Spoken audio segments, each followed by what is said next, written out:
Lie number 2. Oh, and 3, 4, 5, and 6.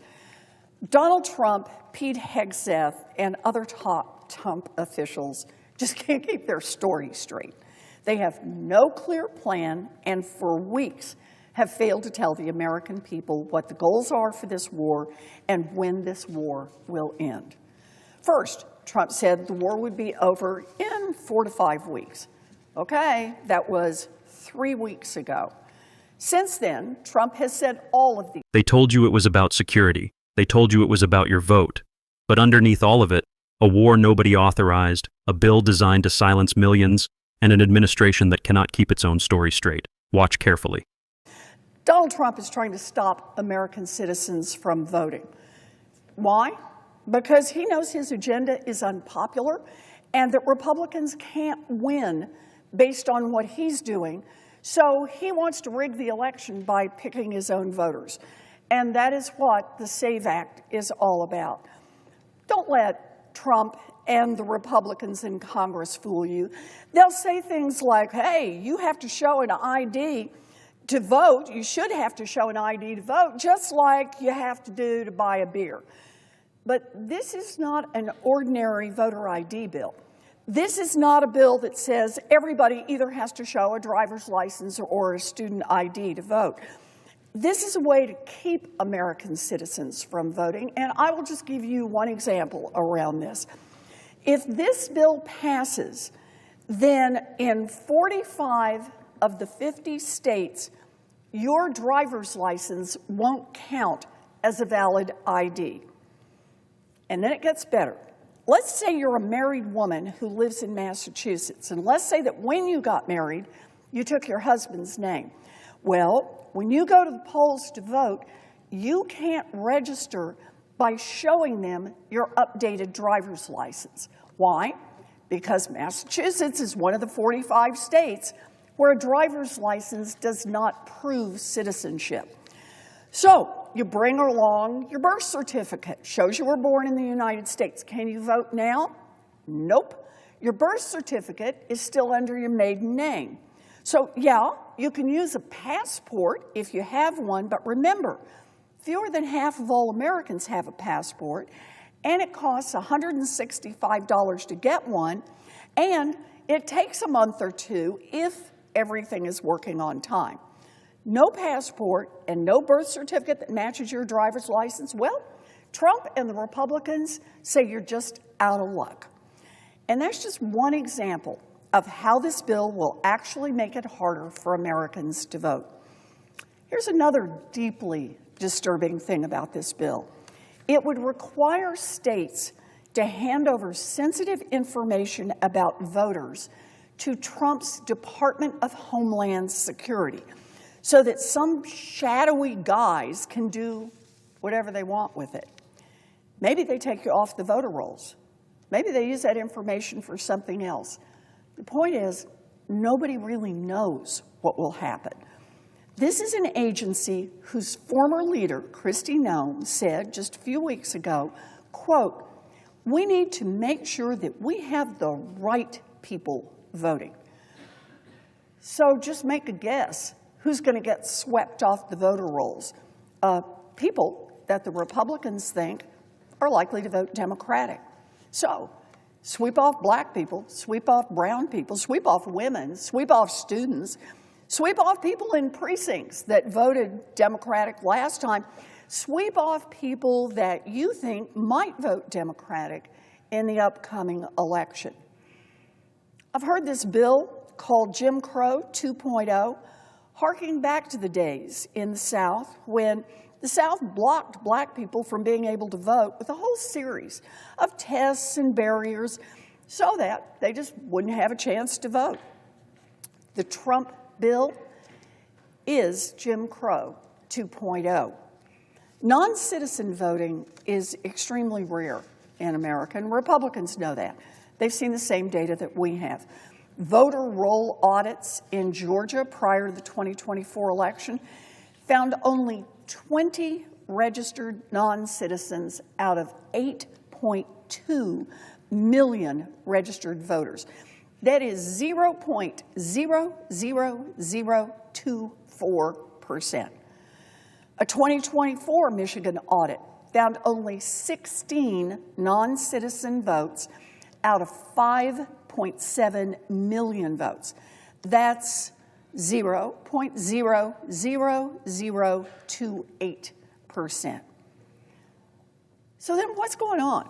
Why are the Republicans doing this? Why are they chewing up all of this time in the United States Senate to do this? Well, we don't have to guess, because the Republicans have been saying the quiet part out loud. Republicans in Congress know that they are in deep trouble for the midterms unless they can rig the rules and pick their own voters.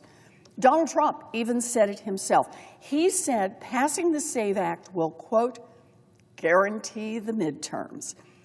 Because the Republicans know, and Donald Trump knows, that the policies that they are shoving through right now are wildly unpopular. So while Trump and Republicans try to spread conspiracies and lie about the SAVE Act, it's important that each and every one of us stays focused on what the Trump administration is really doing. And here's what the Trump administration is really doing. After promising no more wars, Donald Trump has dragged the United States into an illegal and reckless war with Iran. That's lie number one. Already, at least 200 American service members have been hurt. 13 service members have lost their lives. There are American lives lost and families grieving because Donald Trump dragged us into a war based on lies. A war launched without an imminent threat to our country and without any end in sight. Now, when he ran for president, Trump promised no wars. In fact, he kept saying he would be the, quote, president of peace. He lied. The U.S. is spending at least $1 billion a day on war with Iran. If we put the money that we're using at war with Iran toward health care, we could lower costs for millions of Americans. Just this week, Donald Trump's own energy secretary said out loud, quote, we were very aware that we would cause a little bit of increased prices on Americans. Think about that. Trump and his top officials knew that this war would raise costs for Americans, and they did it anyway. In just the first 6 days of the war, the Trump administration spent an estimated $11.3 billion. That was in 6 days. We also lost 3 F-15 aircraft in just those first few days. That'll cost us another $300 million. And estimates say that the Trump administration has kept burning about $1 billion, taxpayer dollars, a day on the war in Iran. And now we are on day 18. Some estimates look more like $2 billion a day. That's over $23,000 every second. Something like $11.5 million since I started this speech. So let's look at Trump's warmongering by the numbers. $11.3 billion, the estimated cost of the first 6 days of Trump's war. $5.6 billion, the cost of munitions spent by the Pentagon in the first 2 days of the war. $300 million, the cost to replace 3 F-15s lost to friendly fire in the first week of the war. $50 billion, how much the Trump administration says it wants to add to an already massively inflated defense budget to pay for a war that was never authorized by Congress.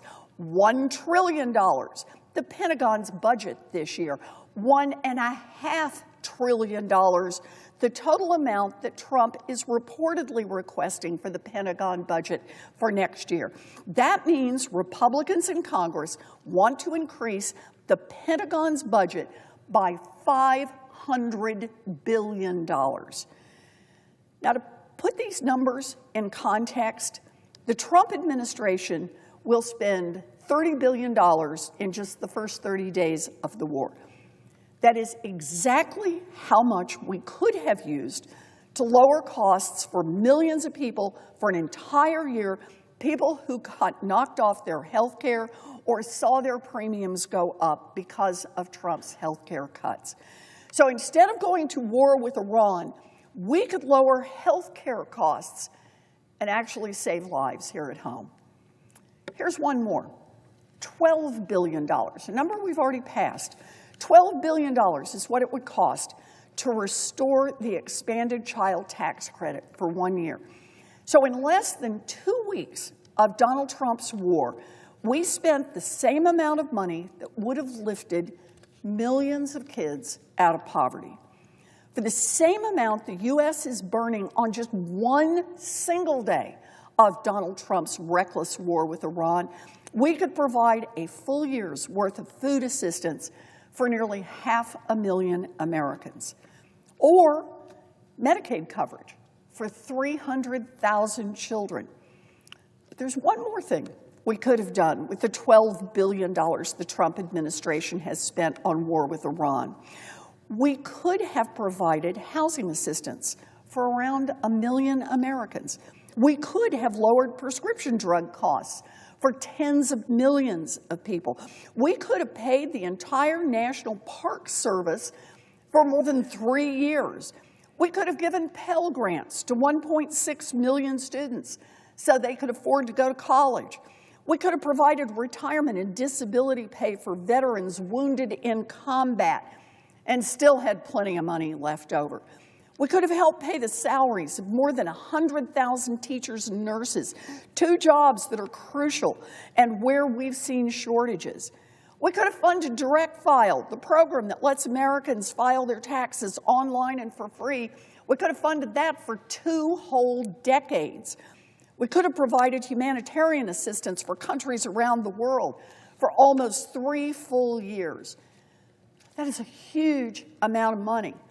And I want to talk about one more thing we could be spending taxpayer money on instead of Trump's reckless war in Iran, making child care more affordable for families.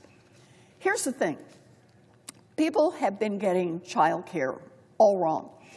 Child care costs are painfully high.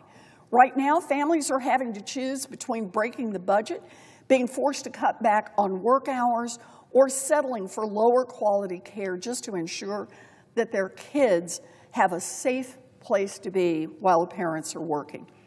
In 49 of the 50 states, families pay more for child care for their 2 kids than they do for rent. And the reason why costs are so high is that right now people think of child care as a privilege or as a service that's for sale. That is wrong.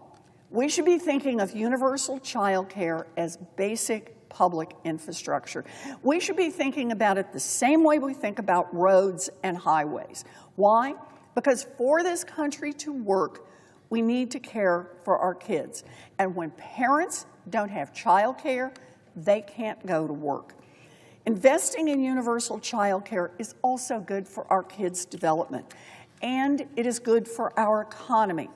We need affordable child care just as much as we need schools to educate our workers and bridges to connect goods to the market.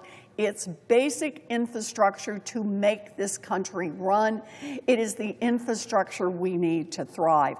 And up until now, our nation just hasn't been thinking about child care that way. This is why we need to invest in child care for every family. You know, it's just basic supply and demand. There are a whole bunch of families that need child care, but there are a whole lot fewer child care workers. Normally, when we want to attract more workers to an area, we just pay them more. But child care prices are already sky high, and families just can't afford it. So where does that leave us? There's a huge gap that the federal government needs to fill. Imagine if the federal government didn't invest in roads and bridges, we just wouldn't have them. And that's what's happening with child care. And it's why we need to invest in universal child care and raise wages for child care workers. They should at least make the same amount as local public school teachers. In the wealthiest country on this planet, access to affordable, high-quality child care and early childhood education should not be a privilege reserved for the rich. It should be a right. But instead of talking about lowering child care costs, Donald Trump is delivering a punch to the gut to every parent struggling with those costs. Donald Trump is spending billions of dollars a week bombing Iran for reasons he cannot explain, but he cannot find a nickel to help the millions of people who are struggling to pay for health care, groceries, or child care. But this is the moment the math becomes undeniable. Gas prices surging at a rate not seen since a foreign invasion, except this time, the invasion was ours. Think about what that admission actually means. Trump's own energy secretary confirmed they knew costs would rise and launched the war anyway. That is not an accident of policy. That is a deliberate transfer of pain, from the decision makers to the families filling up their tanks. The war is burning $1 billion a day. Child care, Medicaid, teachers, veterans, all left unfunded. And consumers, in the words of Trump's own top economic advisor, are the last of their concerns.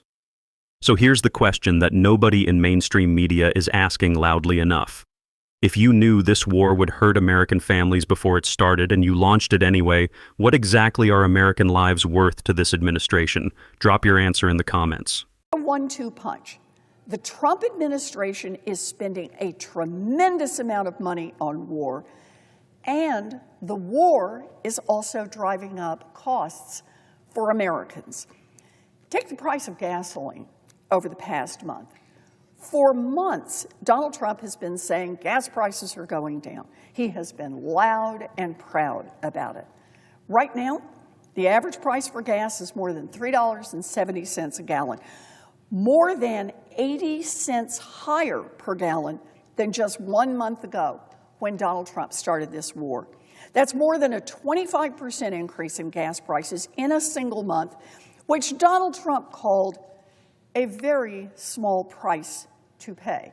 Whoa, spoken like a billionaire. We have not seen gas prices jump this much since Russia attacked Ukraine.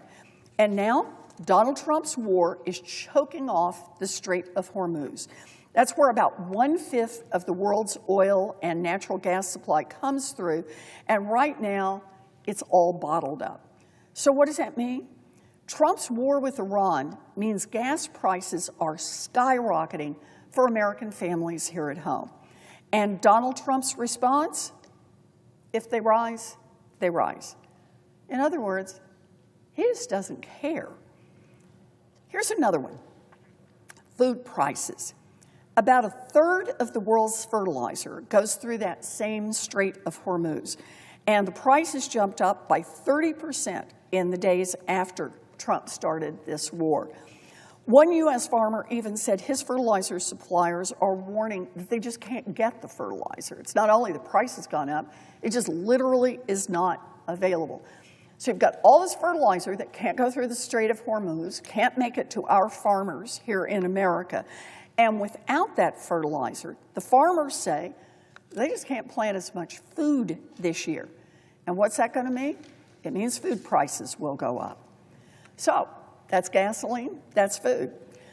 But the prices of clothes, of technology, basically anything that's moved around by trucks that use gasoline or diesel, the prices for all of those goods will go up as well. Diesel prices are already up by more than 25%, raising the cost of shipping goods, including Amazon packages and food, nationwide. And jet fuel prices have shot up by 58% since Trump started the war. Airlines are passing these costs on to consumers by pushing ticket prices up even higher. Donald Trump's war with Iran is gearing up to become another forever war that burns billions of taxpayer dollars and makes life even more expensive for Americans here at home. This is a war that the American people do not want and did not ask for, but they're the ones who are footing the bill. And what does Trump administration have to say about that? Well, listen to Trump's top economic advisor. He said, quote, "If the war were to be extended, it wouldn't really disrupt the U.S. economy very much at all. It would hurt consumers, and we'd have to think about what we'd want to do about that. But that's really the last of our concerns right now." Consumers, the last of our concerns. Higher prices for your family, the last of our concerns, according to the Trump administration. Look, you don't need to wonder why prices are going up. The Trump administration has said the quiet part out loud. The higher costs for American families are the last of the concerns for the Trump administration, and they can't even be bothered to worry about lowering costs for the American people. Lie number 2, and 3, 4, 5, and 6. Donald Trump, Pete Hegseth, and other top Trump officials just can't keep their story straight. They have no clear plan, and for weeks have failed to tell the American people what the goals are for this war and when this war will end. First, Trump said the war would be over in 4 to 5 weeks. Okay, that was 3 weeks ago. Since then, Trump has said all of these things. The war is won. The U.S. still needs to finish the job. The operations could end soon. The military may need to go further. Every hour, the Trump administration's justification for this war sounds completely different. Why did the U.S. strike Iran? On March 2nd, Pete Hegseth said it was to end a 47-year war. The same day, Hegseth said it's because Iran refused to negotiate. And in another comment on the same day, Marco Rubio, the Secretary of State, said it was a response to Israel planning to strike. And then, on the same day, Donald Trump said it had nothing to do with Israel planning to strike. Donald Trump said, quote, "If anything, I might have forced Israel's hand." Rubio then said Iran would have, quote, "so many short-range missiles in a year. That's the reason to initiate the war." 2 days later, Trump says the reason why the U.S. struck Iran is because he had, quote, "a good feeling that Iran would strike U.S. assets and our personnel in the region." Look, there's just one story after another, and none of them add up. How can the American people trust this government when this government can't even keep its own story straight? And the Trump administration clearly has no plan for how this war will end. On the very first day of the war, Trump called the attacks, quote, "major combat operations in Iran." A week later, Trump called it, quote, "short-term excursion that were, quote, getting very close to finishing." And what's the goal? The administration has no clue. On day 1 of the war, Trump told the American people he had to attack Iran because Iran posed an imminent threat based on their nuclear capabilities. But remember, last June, Trump bombed Iran and claimed that Iran's key nuclear enrichment facilities had been, quote, "completely and totally obliterated." Both of those things cannot be true at the same time. And understand this, if Trump believes that Iran's nuclear ambitions are a threat, then he had a chance to curb them. In fact, the United States had a deal that could have prevented Iran from getting a nuclear weapon. That was President Obama's nuclear deal with Iran, and Trump ripped up that deal, and here's the best part, got nothing in return. So instead of doing the hard work of diplomacy to prevent Iran from getting a nuclear weapon, Trump lies to the American people, while dragging us into yet another reckless war that is costing American lives. If you can believe it, Donald Trump and Pete Hegseth have even given conflicting takes on whether or not this war is over. On March 8th, Hegseth said, quote, "This is only just the beginning." The next day, March 9th, Trump said the war is, quote, "complete," pretty much. But he also said, quote, "You could say both, very complete and just the beginning." Trump also said, quote, that we haven't won enough and that we will, quote, "go further." But just days later, he said, quote, "We won. The first hour, it was over." And then he said, quote, "We don't want to leave early, do we? We've got to finish the job." Then last week, Trump said, "We're ramping up strikes." How long will this war go on? Well, one day after the war, Trump said, quote, 4 to 5 weeks. The same day, Hegseth said, quote, "more or less than 2, 4, or 6 weeks. And then he added, quote, "It could move up, it could move back." Then Hegseth said, quote, "We'll go as far as we need to go to advance American interest." On March 10th, Hegseth said, "It's up to Trump." He said, quote, "Our will is endless. Ultimately, the president gets to determine the end state of those objectives." On March 11th, Trump said the war with Iran will end, quote, "soon." Look, this is not a game. This administration is sending young Americans to die overseas. And that means our government leaders need to treat this conflict with life and death seriousness. Instead, they don't even have the decency to level with the American people. Yet another lie from the Trump administration was about the horrific U.S. military strike on an elementary school in the early days of the war. Last week, a preliminary investigation by the Department of Defense confirmed that it is likely that it was our own military that bombed a girls' school in Iran. This is one of the most devastating military mistakes in decades. 175 people were killed. Most of them were children. Now, before the investigation, Trump said over and over that the attack was done by Iran. But even after the investigation, Trump kept lying to the American people.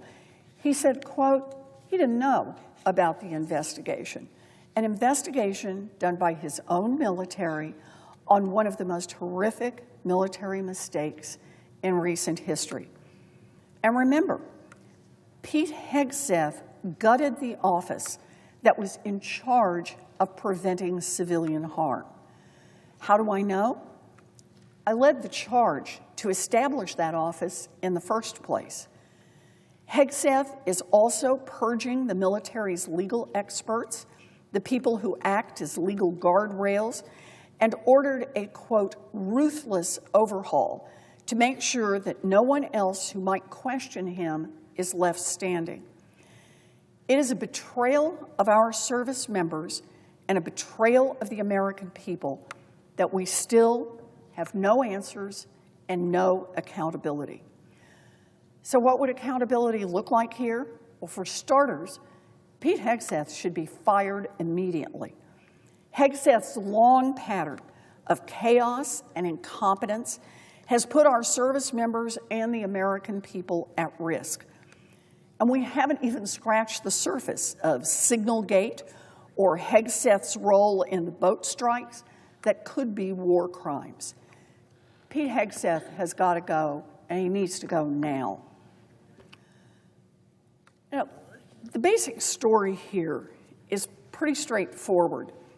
Working families are struggling to pay for basic needs like groceries, housing, healthcare, electricity, and now prices are shooting up even higher because of Donald Trump's new war in Iran. Donald Trump's dangerous actions overseas are making everyday life both more expensive, and regular Americans are paying the price. That's Trump's America in a nutshell. And instead of changing their policies and actually trying to help the American people, and not just themselves and their rich buddies, Trump and the Republicans are working to keep as many Americans from voting as humanly possible. That's what this bill is really about. And every senator who cares about our democracy should vote no.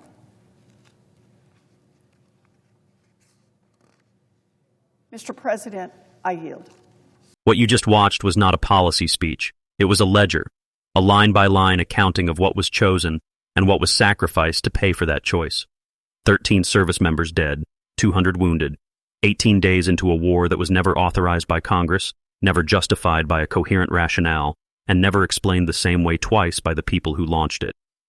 Let that sit for a moment, because here is what the coverage keeps missing. The story is not just that the war is expensive. The story is that the administration knew it would be expensive, for you, before the first strike was ever launched. Trump's own energy secretary said it out loud. They were very aware it would cause increased prices for Americans, and they did it anyway. That is not incompetence. Incompetence is accidental. This was a calculation. So who benefits when gas prices spike 25% in a single month? Who benefits when fertilizer can't move through the Strait of Hormuz and food prices climb before planting season even begins? Who benefits when jet fuel costs shoot up 58% and airlines pass every cent directly to the family buying a ticket home? It is not the family at the pump. It is not the farmer who can't get fertilizer delivered. It is not the parent choosing between groceries and childcare this week. But here is what nobody is asking loudly enough. Why is the SAVE Act moving through Congress at exactly this moment? Why are Republicans burning Senate floor time on a voter registration bill right now, while a war rages, prices climb, and families are squeezed from every direction? Warren gave you the answer plainly. When your policies are wildly unpopular, you do not change the policies. You change the electorate. Driver's licenses that don't prove citizenship in 45 states. A married woman whose birth certificate doesn't match her current name. A passport that costs $165 and takes 2 months to arrive. These are not oversights in the bill's design. These are the bill's design. Think about what this means if you are a college student who moved to a new state. Think about what it means if you are an elderly woman who changed her name at the altar 40 years ago. Think about what it means if you are a first-generation citizen who never needed a passport because you never left the country. The bill does not target non-citizens. The data is unambiguous on this. 20 non-citizens out of 8.2 million registered voters in Georgia. 16 non-citizen votes out of 5.7 million cast in Michigan. The problem the SAVE Act is solving does not statistically exist. So the bill is not solving a problem. It is creating one for specific voters, in specific precincts, in specific states that will matter in the midterms. Trump said it himself. Passing the SAVE Act will, quote, guarantee the midterms. That is not a dog whistle. That is the strategy stated out loud by the man running the strategy. Now, supporters of the bill will argue that any measure protecting election integrity is worth the inconvenience. They will say that if even one non-citizen vote cancels a citizen's vote, that is unacceptable. And in principle, that argument is not unreasonable. Election integrity matters. But the mechanism here does not target non-citizen voting. It targets documentation. And documentation access is not evenly distributed across the population. It never has been.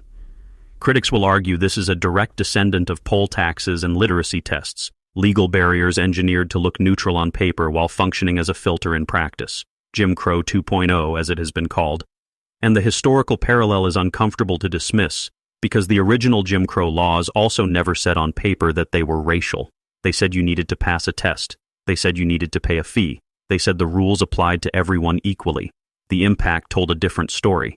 What both camps are missing is the compounding effect. This is not one policy in isolation. This is a voter restriction bill layered on top of a war that is raising prices, layered on top of healthcare cuts, layered on top of an administration that has openly said consumer pain is the last of their concerns.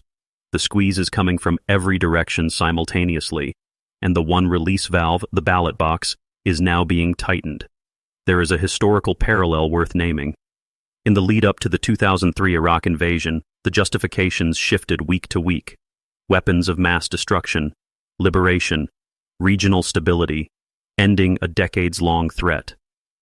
The story changed, but the bombs kept falling. And by the time the American public fully understood what had happened, the costs, in lives, in dollars, in credibility, were already irreversible. We are watching a version of that same pattern accelerate at twice the speed. Pete Hegseth gutted the office designed to prevent civilian harm, the office Warren herself helped establish. A preliminary Defense Department investigation now confirms it is likely that U.S. forces bombed a girls' school, 175 people killed, most of them children. And Trump's response was that he did not know about the investigation, an investigation conducted by his own military into one of the most devastating strikes in recent history. If this is the analysis you are not finding anywhere else, you already know what to do, because the story is not finished.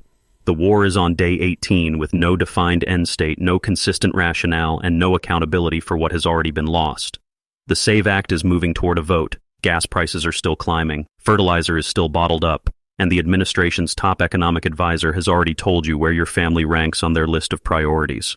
Last, the question is not whether these things are happening. The data is public. The quotes are on record. The question is what happens next, in the Senate, at the pump, at the ballot box, and in the streets, when the people who are supposed to represent you have made it structurally harder for you to hold them accountable. That consequence is still unfolding, and it will not resolve itself quietly. Thank you for watching. If this is the kind of analysis you want more of, subscribe, share this with someone who needs to see it, and drop your thoughts in the comments, because this conversation is far from over.